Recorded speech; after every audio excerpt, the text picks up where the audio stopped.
Copa আমেরিকার ফাইনালে চোটের কারণে মাঠ ছাড়তে হয়েছিল মেসিকে। লম্বা সময় ধরেই সেই চোটে ভুগছিলেন আর্জেন্টাইন মহাতারকা।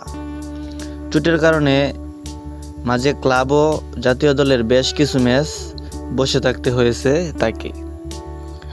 অবশেষে ফিলাডেলফিয়ার বিপক্ষে MLS-এর ম্যাচ দিয়ে মাঠের ফুটবলে ফিরেছেন রেকর্ড 8 বারের ব্যালন ডি'অর জয়ী লিওনেল মেসি।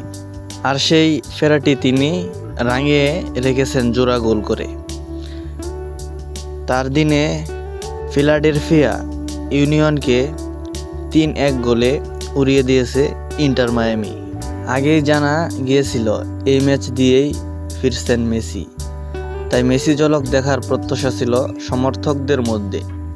তবে সেটি হয়নি, বরং ম্যাচের শুরুতেই হোঁচট খেয়েছে মায়ামি।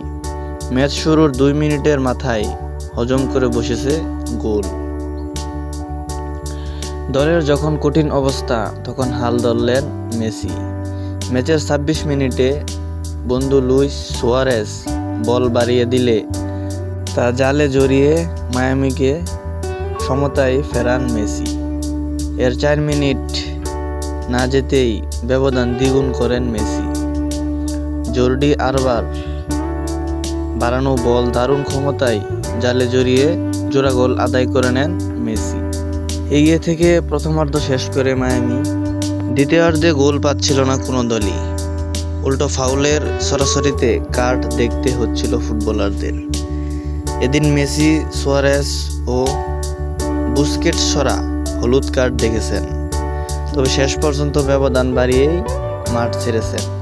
ম্যাচে যোগ করা 8 মিনিটের মাথায় মেসির বাড়ানো বল ধরে জালে জড়িয়ে ফিলাডেলফিয়ার কফিনে শেষ পেরেক ঢুকান সুয়ারেজ। 3-1 গোলের জয় নিয়ে মাঠ ছাড়ে মায়ামি।